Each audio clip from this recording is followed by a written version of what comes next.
Assalamualaikum warahmatullahi wabarakatuh.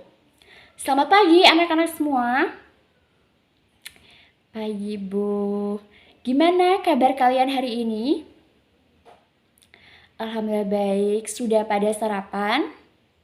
Sudah masih semangat?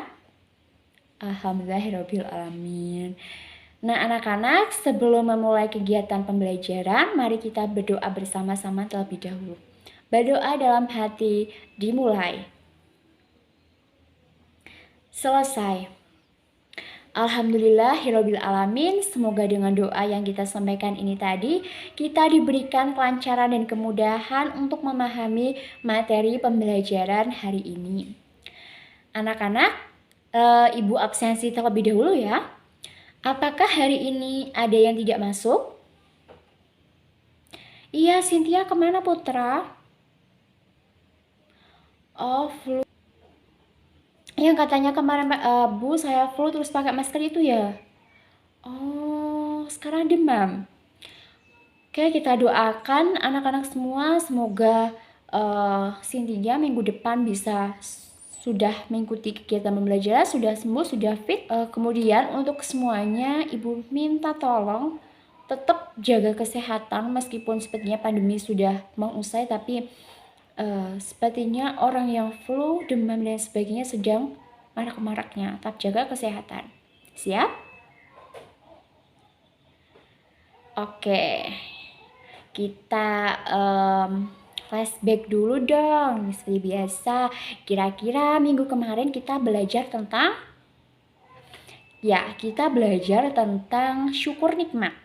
Syukur nikmat tadi dibagi menjadi 3 kategori, mulai dari syukur jasmani.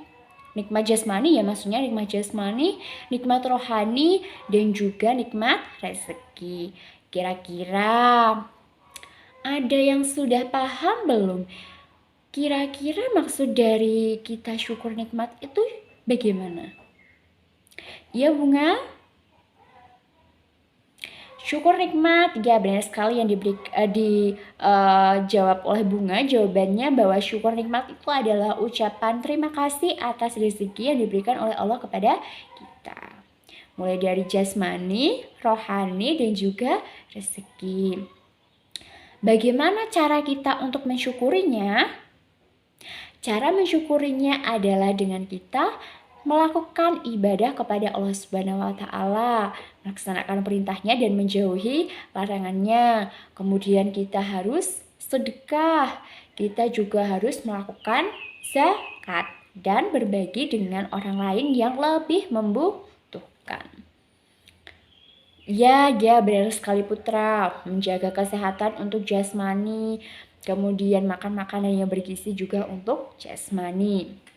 Oke, dari materi minggu lalu yang sudah kita bahas, apakah masih ada yang ingin ditanyakan? Tidak, Bu. Oke anak-anak, hari ini kita akan melanjutkan materi pembelajaran yang masih ada sangkut pautnya dengan yang namanya adalah nikmat rezeki, tentang bersyukur.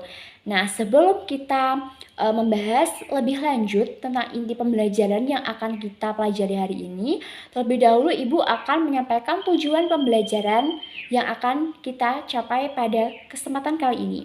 Yang pertama, melalui kegiatan membaca, siswa mampu memahami tentang Al-Wahhab dan Ar-Razzaq dalam kehidupan sehari-hari dengan baik. Kemudian, tujuan yang kedua, melalui kegiatan mendengarkan, siswa mampu melaksanakan dari sikap Ar-Razzaq dan Al-Wahhab dengan baik. Sudah di Ibu singgung itu tadi bahwa hari ini kita akan belajar mengenai Asmaul Husna, yaitu Al-Wahhab dan Ar-Razzaq. Kira-kira tadi malam atau tadi pagi sudah ada yang belajar belum? Sudah Bu, kira-kira sudah bisa dipahami Atau masih bingung? Masih bingung membedakannya? Baiklah, hari ini kita akan sama-sama untuk belajar. Tapi seperti biasanya anak-anak, karena kita hari ini pembahasannya adalah Asmaul Husna, jadi setiap pertemuan Asmaul Husna itu ya kita biasanya menghafalkannya ya. Hari ini kita sampai Al-Wahhab dan Ar-Razzaq. Sampai berapa ya anak-anak? Ya lupa, soalnya yang beberapa minggu kemarin itu kan berturut-turut 2 atau 3 minggu itu kita belajar tentang Asmaul Husna terus, jadi kita menghafalnya sudah beberapa, tidak hanya 2, iya kan? Iya. Mari kita lafazkan bersama-sama, semoga dengan melafazkan nama-nama Allah Subhanahu wa taala yang baik dan indah ini kita bisa mendapatkan kemudahan, kelancaran dalam belajar. Oke? Masih ingat kan semuanya, apa sudah lupa? Masih ingat? Yuk coba yuk sama-sama, kalau sama-sama biasanya ingat. Ya Allah, Ya Rahman, Ya Rahim, Ya Malik, Ya Kudus, Ya Salam, Ya Mu'min, Ya Muhaimin, Ya Aziz, Ya Jabbar, Ya Mutakabbir, Ya Khalik, Ya Bari, Ya Musawwir, Ya Ghaffar, Ya Qahar, Ya Wahhab, Ya Razzaq. Jadi kita hari ini sudah dapat itu ditambah dengan Al-Wahhab dan Ar-Razzaq. Nah, sudah bisa diingat? Apa kita ulangi lagi? Oke, bisa kita ulangi lagi. Yuk, satu kali lagi sampai Al-Wahhab dan Ar-Razzaq ya anak-anak. Oke. Yuk coba, kita coba. Ya Allah, Ya Rahman, Ya Rahim, Ya Malik, Ya Kudus, Ya Salam, Ya Mu'min, Ya Muhaimin, Ya Aziz, Ya Jabbar, Ya Mutakabbir, Ya Khaliq, Ya Bari, Ya Musawwir, Ya Ghaffar, Ya Qahar, Ya Wahhab, Ya Razzaq. Jadi kita sudah dapat beberapa, itu tadi kita sudah bisa menghafalkan beberapa, jadi jangan lupa untuk tetap dihafalkan. Khususnya untuk setiap materi Asmaul Husna kita belajar minimal 2. Hari ini kita belajar 2, yaitu akan belajar tentang Al-Wahhab dan Ar-Razzaq. Iya, sampai di sini ada nggak sih yang mau bercerita tentang apa yang dibaca semalam atau tadi pagi? Tentang apa itu Al-Wahhab dan apa itu Ar-Razzaq? Dan bagaimana cara kita untuk meneladani atau mengimaninya? Iya Putra, Putra sepertinya beberapa minggu ini sudah bersemangat. Itu tadi karena kemarin dia sudah bercerita, dia sekarang rajin beribadah. Itu kebenaran atau tidaknya itu hanya Putra sendiri dan juga Allah Subhanahu wa taala yang tahu. Iya kan anak-anak semua, tapi kita patut mengapresiasi Putra sudah bisa berubah. Tepuk tangan. Ya Cynthia, bagaimana? Jargon, ya lupa ya, kita tadi belum jargon. Setelah kita bahas flashback tentang materi kemarin, kemudian kita lanjutkan tadi tujuan pembelajaran dan menghafalkan Asmaul Husna, kita belum jargon. Jargonnya kelas 3. Kelas 3, hebat, hebat, hebat. Ihui, oke. Sudah semangat kan? Sudah. Ya, coba Putra, bagaimana bisa dijelaskan? Ibu Rofi dan juga teman-teman ingin tahu kira-kira Al-Wahhab dan Ar-Razzaq itu bagaimana? Oke, silakan.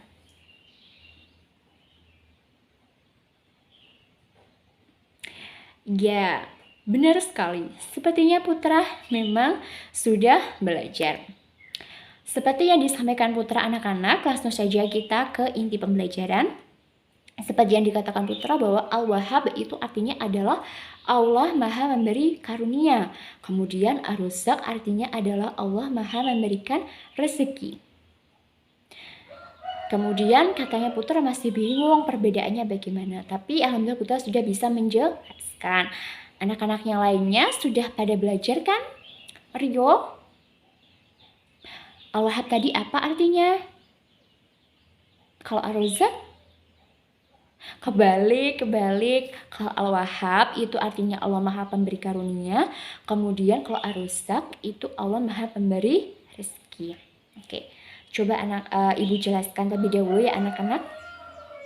Yang pertama kita pahami terlebih dahulu bahwa pengertian dari Al-Wahhab itu artinya adalah Allah Maha Pemberi Karunia.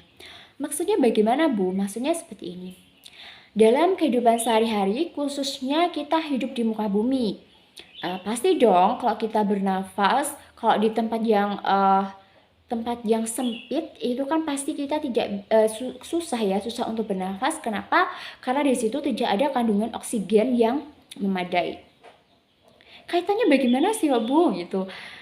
Secara sederhananya saja tentang contoh dari Al-Wahhab ini sendiri, Allah Subhanahu wa taala telah menyediakan berbagai kebutuhan yang kita memang benar-benar kita butuhkan. Seperti kita bernafas itu tadi, kita bernafas itu memerlukan adanya oksigen dan juga karbon dioksida untuk proses respirasi itu sendiri. Nah, di situ Allah Subhanahu wa taala sudah menyediakan oksigen yang sangat banyak di muka bumi ini dan juga kandungan dari karbon dioksida. Kenapa? Kalau Allah Subhanahu wa taala tidak menyediakan oksigen yang sangat banyak khususnya di bumi ini, manusia akan susah untuk bernafas. Iya, itu adalah contoh kecilnya. Kemudian kita misalnya kalau bernafas itu di tempat yang sempit itu akan sulit. Tapi kalau kita bernafas di tempat yang luas itu akan mudah. Itu adalah beberapa tanda kuasa Allah Subhanahu wa taala yang disebut dengan Al-Wahhab, Maha Pemberi Karunia. Artinya Allah itu sudah menyediakan berbagai kebutuhan yang dibutuhkan oleh manusia. Manusia ingin bernafas, itu tadi sudah disediakan namanya karbon dioksida dan juga oksigen. Manusia ingin makan, sudah disediakan bahan makanan. Bagaimana Bu? Gitu. Bagaimana cara Allah menyediakan? Ya, Allah kan tidak serta-merta kemudian misalnya manusia tidak ada kemauan, manusia tidak ada usaha, Allah langsung memberikan begitu saja. Teorinya tidak seperti itu, tapi misalnya Allah Subhanahu wa taala menyediakan berbagai bahan pokok makanan. Kita menanam sawi dari biji yang kecil itu, kemudian kita tanam, kemudian kita siram, kita beri pupuk, itu akan tumbuh semakin besar. Artinya di situ ada campur tangan Allah Subhanahu wa taala, yaitu Al-Wahhab, Maha Pemberi Karunia, menyediakan sayuran yang masih kecil tadi menjadi besar supaya bisa dikonsumsi oleh manusia. Selain itu, contohnya lagi misalnya manusia itu 99% dari tubuhnya itu kandungan terbanyaknya adalah air. Jadi hal yang sangat dibutuhkan oleh manusia selain makanan dan selain oksigen tadi adalah air. Allah sudah menyediakan sumber mata air di bawah tanah kan. Nah, di situ Allah sudah bisa dibuktikan sebagai Al-Wahhab atau Maha Pemberi Karunia. Tinggal manusianya bagaimana cara mengolahnya, bagaimana cara manusia untuk menyikapinya. Sampai di sini apakah ada yang ingin ditanyakan? Iya Cynthia, terima kasih atas pertanyaannya. Pertanyaannya Bu, berarti kalau Allah Subhanahu wa taala itu tidak memberikan air di Mekah, itu apakah Allah Subhanahu wa taala tidak memberikan karunia kepada penduduk di sekitar itu?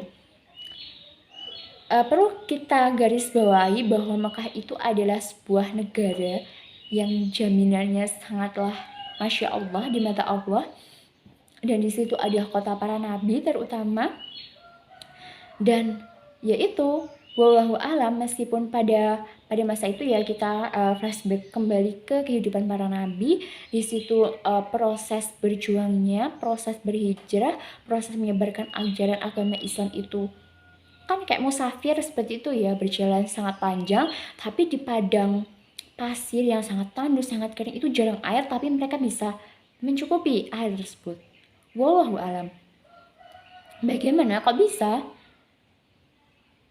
Pada waktu itu kan jarang sekali ya tumbuhan, jarang sekali, bahkan tidak ada yang namanya tumbuhan kayak rumput-rumput di sekitar kita, seperti tidak ada.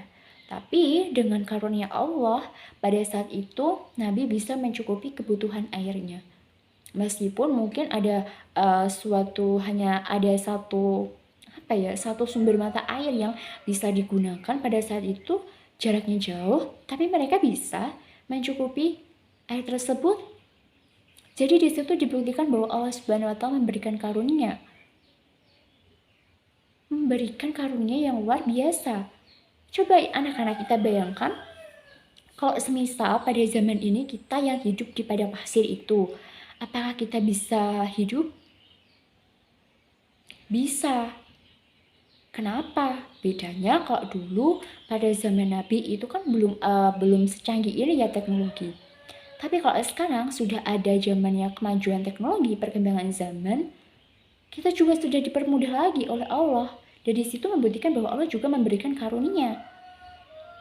Sampai di sini sudah bisa dipahami? Sudah, Bu.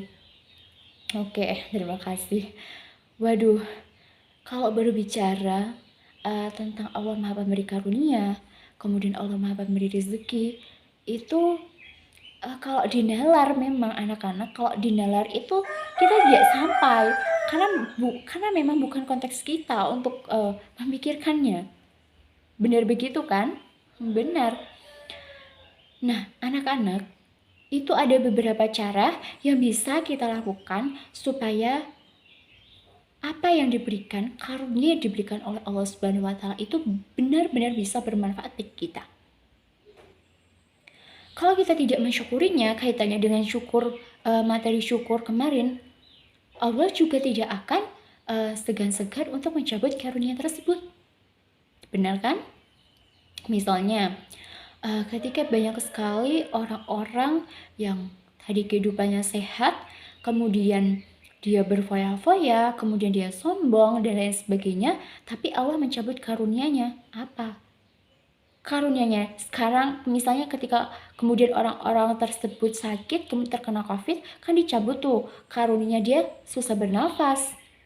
Oksigennya sebenarnya banyak, tetapi mereka kesulitan untuk menghirup oksigen tersebut untuk mengeluarkan karbon dioksida. Karena orang tersebut ketika diberikan karunia kesehatan berupa kesehatan malah tidak bersyukur. Jadi Allah Subhanahu wa taala mencoba untuk memberikan ujian. Bukan mencoba, karena memang Allah Subhanahu wa taala menganggap orang tersebut kuat jika diberikan ujian seperti ini. Jika diberikan kesulitan, jika diberikan cobaan seperti ini. Bukan begitu anak-anak? Sampai di sini sudah bisa dipahami? Kalau memang kita nalar, bagaimana Bu Allah Subhanahu wa taala yang bersikap Al-Wahhab, kemudian Ar-Razzaq, itu susah, benar-benar susah untuk dijelaskan ya anak-anak. Tapi pada intinya seperti itu. Pada intinya Allah Maha memberi karunia. Karunia yang memang itu sangat diperlukan dalam kehidupan kita di bumi. Kita memerlukan makan, Allah Subhanahu sudah menyediakan. Ya kan kita sudah lahir sudah tersedia, di situ ada tanah, kemudian di situ kayak ada benih bahan makanan, tumbuhan dan sayur sebagainya, kita tanam dan itu tumbuh, bisa kita konsumsi. Itu adalah Allah Maha Pemberi karunia. Seperti itu. Jadi kalau kita menalar lebih jauh mungkin kita akan pusing, tapi tidak perlu jauh-jauh kita menalarnya, kita cukup ketahui kalau seperti ini itu namanya Allah Subhanahu wa taala ada campur tangannya, Asmaul Husnanya, yaitu adalah Al-Wahhab. Lalu bagaimana cara kita untuk mensyukurinya? Bagaimana cara kita untuk meneladani atau mengimaninya? Oke, Ibu akan jelaskan cara meneladani ya. Cara meneladani, bukan cara meneladani, yaitu adalah cara mengimani. Poinnya adalah lebih penting adalah cara kita mengimani. Bisa juga dengan meneladani, juga bisa. Bagaimana caranya? Caranya ya tetap kita harus melakukan ibadah 5 waktu, bersyukur, Kemudian ketika ada orang yang ingin menginginkan bantuan kita, memerlukan bantuan kita, kita juga bisa membantu. Misalnya, contoh kecilnya dalam kelas, misalnya kalau putra ini kan, kok putra lagi bu, jangan putra lagi deh gitu. Misalnya kalau si Denis ini kan jago matematika ya, sangat jago sekali, bahkan dengan dia tidak belajar tetapi benar-benar dia sudah diberikan karunia oleh Allah Subhanahu wa taala. Kelebihannya apa? Kelebihannya dia mampu untuk mempelajari, memahami materi matematika ini tanpa dia belajar lebih dahulu di rumah. Artinya saat sekali dijelaskan oleh ibu guru, itu dia langsung bisa. Meskipun nanti konteks soalnya berbeda-beda, caranya harus diturunkan dengan rumus ini, rumus itu, tapi dia bisa. Tetapi ada temannya Dennis itu yang sekolah di sekolah lain ya, bukan di sekolah kita, materinya sama tapi belum bisa memahami. Nah, di situ Putra harus bisa membantu temannya tersebut. Maka Putra, Dennis harus mampu untuk membantu temannya tersebut supaya temannya tersebut juga sama-sama bisa memahami. Bu, bagaimana kalau sudah dijelaskan berulang kali, sudah diberikan contoh berulang kali tapi belum memahami? Jadi tadi sebenarnya itu kan manusia itu diciptakan dengan kadar kelebihan dan kekurangan yang berbeda-beda, kemampuan yang berbeda-beda. Jadi Dennis juga tidak perlu mengharuskan si temannya tadi untuk bisa 100% seperti Dennis. Tidak. Tetapi cukup dengan dia tahu, oh caranya kalau ada soal seperti ini, caranya rumusnya dimasukkannya ini. Itu juga sudah sangat bagus perkembangannya. Karena kan kemampuan pemahaman ya, terutama setiap peserta didik itu juga berbeda. Jadi Dennis ajarkan cara-cara sederhananya dulu. Mungkin dia pemahamannya melalui cara yang bertahap. Sampai di sini apakah ada yang ingin ditanyakan? Belum. Kalau belum bisa dilanjut. Oke, kita lanjut tadi. Yang kedua kita belajar tentang Ar-Razzaq. Ar-Razzaq artinya adalah Maha Pemberi rezeki. Rezeki, karunia. Kedua kata tersebut itu konteksnya memang hampir sama, tetapi itu sebenarnya agak berbeda ya. Kalau karunia itu seperti aduh sampai Bu Rofi batuk. Kalau karunia itu seperti itu tadi, Allah memberikan kelebihan kepada seseorang, Allah memberikan kelebihan di suatu desa, kemudian manusia di situ yang hidup di desa tersebut ataupun manusia yang diberikan kelebihan untuk memahami materi dengan cepat itu tadi bisa berkehidupan dengan baik, mampu memahaminya dengan baik, tapi belum tentu orang di sekitarnya, di desa lain atau temannya yang lainnya itu bisa berkehidupan seperti itu. Artinya ini karunia itu seperti kelebihan ya, kelebihan. Ya, bisa dijadikan kelebihan. Kemudian kalau Ar-Razzaq ini Maha Pemberi rezeki. Jadi berbeda dong itu. Iya, berbeda. Misalnya saja seperti ini anak-anak. Manusia itu kan memiliki 3 kebutuhan. Ada kebutuhan primer, kebutuhan sekunder, dan kebutuhan tersier. Nah, coba deh ini kita sekalian ya belajar tentang IPS di sini. Untuk kebutuhan primer itu contohnya ya pangan, sandang, dan papan. Kemudian kalau sekunder itu biasanya kebutuhan yang tidak terlalu diutamakan dalam kehidupan sehari-hari. Misalnya ada televisi, kemudian ada motor, kemudian ada mobil. Ya, bagaimana Putra? Iya ya, kalau dipikir-pikir benar sekali bahwa sekarang itu untuk kebutuhan televisi, motor, laptop, handphone itu sudah masuk ke dalam kebutuhan primer. Ya, mungkin juga bisa dikategorikan seperti itu, tapi tergantung bagaimana cara orang tersebut penggunaannya. Tapi pada dasarnya itu dari sejarah yang pernah Bu Rofi baca bahwa kebutuhan sekunder itu seperti mobil, motor, handphone, dan lain sebagainya. Kemudian kalau kebutuhan tersier itu kebutuhan tersier itu adalah kebutuhan jangka panjang, artinya tidak diperlukan saat ini. Misalnya kebutuhan dalam rangka BPJS itu anak-anak jaminan kesehatan, dia mendapatkan ketika dia itu mendapatkan kemudahan pelayanan, ketika misalnya dia kecelakaan, dia mendapatkan bantuan seperti itu. Jadi BPJS itu kan bukan kebutuhan primer atau sekunder, tapi dia itu adalah kebutuhan tersier. Mungkin saham, ya saham bisa. Dia misalnya menanam saham di suatu perusahaan, itu juga termasuk kebutuhan tersier atau kebutuhan di masa yang akan datang. Ya, terima kasih. Tadi sudah teman kalian juga sudah ada include membantu menjawab. Kalian sudah membantu menjawab, itu menunjukkan kalian bahwa sudah belajar. Sudah belajar atau ikut-ikutan? Ikut-ikutan dan sudah belajar tapi lupa. Oke, untuk Ar-Razzaq ini artinya adalah Allah Maha Pemberi rezeki. Tadi karena manusia memiliki 3 kebutuhan, mulai dari primer, sekunder, dan tersier. Nah, di situ Allah juga sudah menyediakan loh. Kok sama Bu seperti yang di karunia tadi gitu. Beda di sini anak-anak, konteksnya berbeda. Kalau rezeki ini misalnya manusia itu ingin sekali membeli mobil. Bagaimana caranya membeli mobil? Pasti kan membutuhkan uang, namanya uang. Nah, di situ misalnya ada Pak petani yang ingin membeli mobil, tapi dia pekerjaan sehariannya hanya sebagai petani sayuran. Nah, kemudian dia bekerja keras dengan gigi, dengan semangat 45 gitu ya. Akhirnya dengan hasil panen, uang hasil panennya yang sudah ditabung selama ini, alhamdulillah diberikan kemudian oleh Allah untuk mendapatkan mobil seharga uang bapak petani tersebut.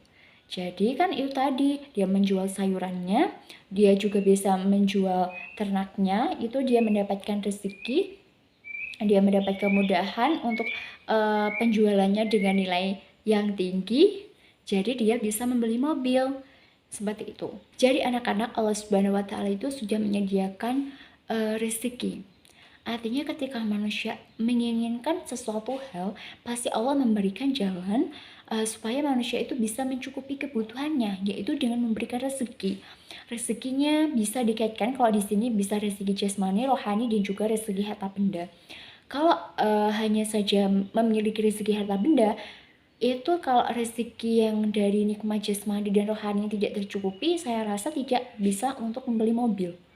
Mungkin bisa membeli tapi tidak bisa menggunakannya. Jadi itu percuma. Jadi seperti itu, Allah Subhanahu wa Ta'ala sudah menyediakan berbagai macam rezeki yang entah disangka dari mana untuk mencukupi kebutuhan hidup manusia sehari-hari. Oke, sampai di sini sudah bisa dipahami? Sudah Bu. Iya, silakan yang ingin bertanya. Iya, silakan Putri. Oke, sepertinya kemarin Ibu Rofi sudah pernah menjelaskan ya bahwa pada dasarnya Allah Subhanahu wa Ta'ala itu memberikan rezeki kepada umatnya, manusia yang ada di seluruh muka bumi, yang dengan berbagai jenis agama, suku budaya yang berbeda, itu rezekinya juga berbeda-beda. Tapi Allah Subhanahu wa Ta'ala tidak memandang seperti itu, karena dalam pandangannya bahwa setiap manusia itu sama, yang membedakan adalah keimanan dan juga ketawakalannya. Allah Subhanahu wa Ta'ala memberikan rezeki yang berbeda bagi setiap umat manusia dengan adanya tujuan. Tujuannya apa, Bu?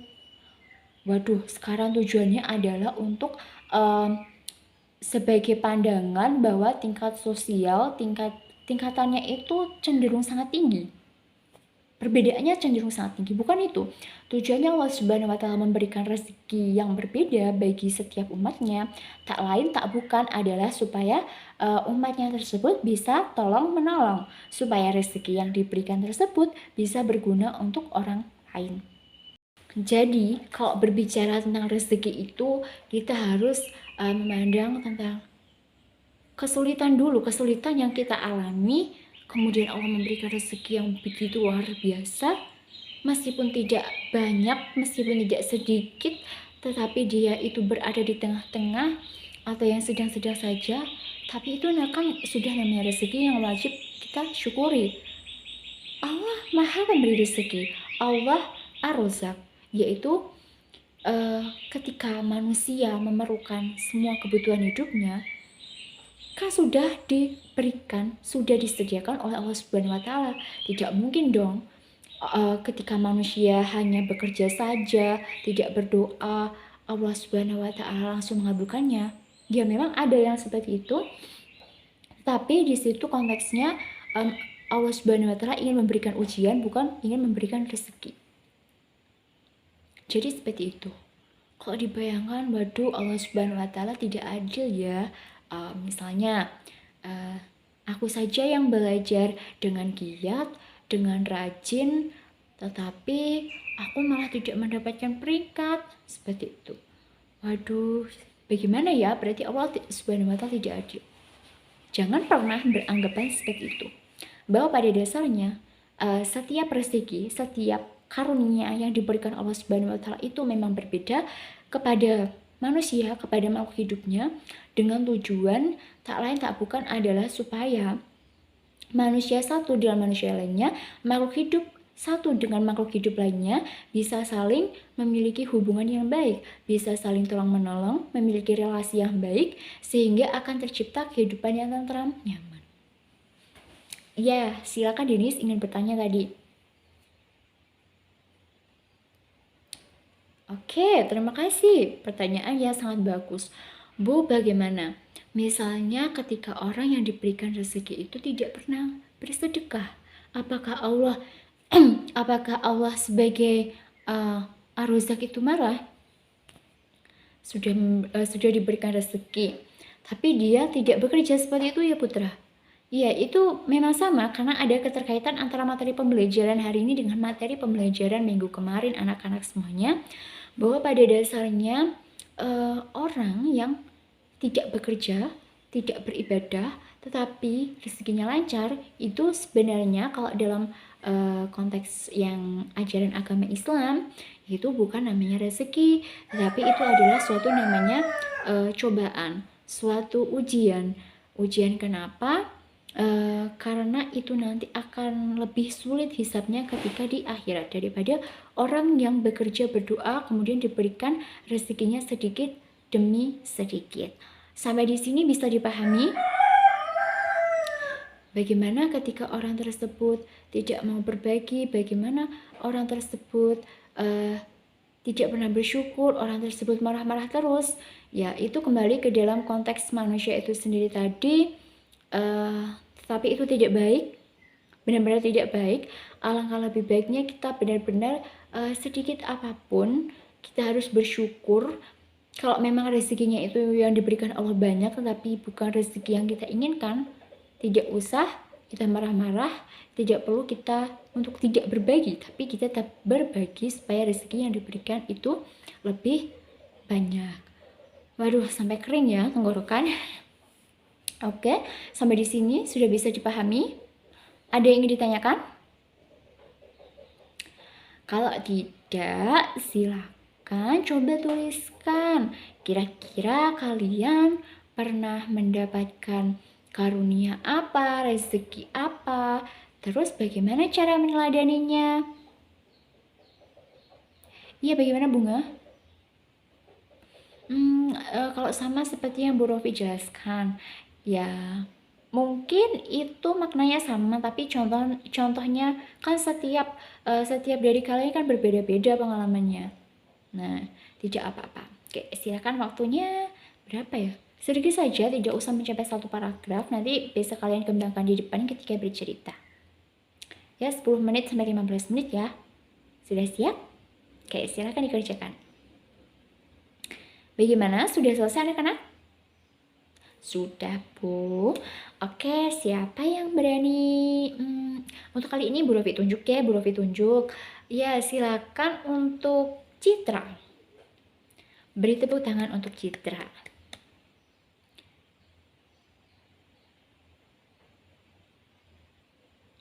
Wih, alhamdulillah ya, anak kelas 3 sudah ada membantu teman-temannya yang kelas TK 1-2 untuk belajar. Masya Allah, itu luar biasa sekali. Itu namanya dia, contohnya dari Al-Wahhab, yaitu Allah memberi karunia. Allah memberi karunia kepada Citra. Citra memiliki kemampuan untuk bisa membantu adik-adiknya yang masih TK, yang kelas 1, kelas 2 untuk belajar mengeja. Itu bisa kita apresiasi. Masya Allah. Waduh anak-anak, karena waktunya sudah mepet, kita flashback sedikit ya. Ya, bagaimana Putra? Ingin bercerita? Waduh, pertemuan selanjutnya saja ya. Oh iya, untuk tugas yang minggu kemarin dikumpulkan ya nanti ya. Ya, setelah ini. Setelah Ibu tutup pembelajarannya. Oke, kita flashback sedikit, kita review sedikit bahwa tadi kita sudah belajar tentang dua sifat Asmaul Husna Allah Subhanahu wa taala, yaitu adalah Al-Wahhab dan Ar-Razzaq. Al-Wahhab artinya Allah Maha Pemberi karunia. Kemudian Ar-Razzaq artinya adalah Allah Maha Pemberi rezeki. Cara kita untuk meneladani dari Al-Wahhab tadi, kalau kita memiliki kelebihan, kita bisa membantu orang lain yang membutuhkan. Kemudian kalau Ar-Razzaq, Allah Maha Pemberi rezeki. Misalnya kalau kita mendapatkan rezeki dari Allah Subhanahu wa taala, rezeki itu tadi kan bukan hanya soal harta benda ya, tapi mungkin tenaga itu juga termasuk rezeki. Kesehatan, kita bisa membantu orang lain, kita bisa bersedekah dengan orang lain. Oke, sampai di sini bisa dipahami tugasnya. Untuk pertemuan selanjutnya silakan itu diceritakan ya, bukan diceritakan sih, coba dituliskan itu loh yang setelah materi pembelajaran itu kan ada yang Romawi 3-nya itu saja, Romawi 3 sama yang pengayaan di bawahnya itu silakan dikerjakan, dikumpulkan minggu depan. Dan setelah ini silakan untuk tugas kemarin dikumpulkan ya. Kita lanjutkan untuk pembelajarannya di pembelajaran minggu depan, silakan untuk dibaca terlebih dahulu di rumah ya. Oke, Ibu cukupkan sekian untuk pembelajaran kali ini. Kurang lebihnya mohon maaf. Wassalamualaikum warahmatullahi wabarakatuh.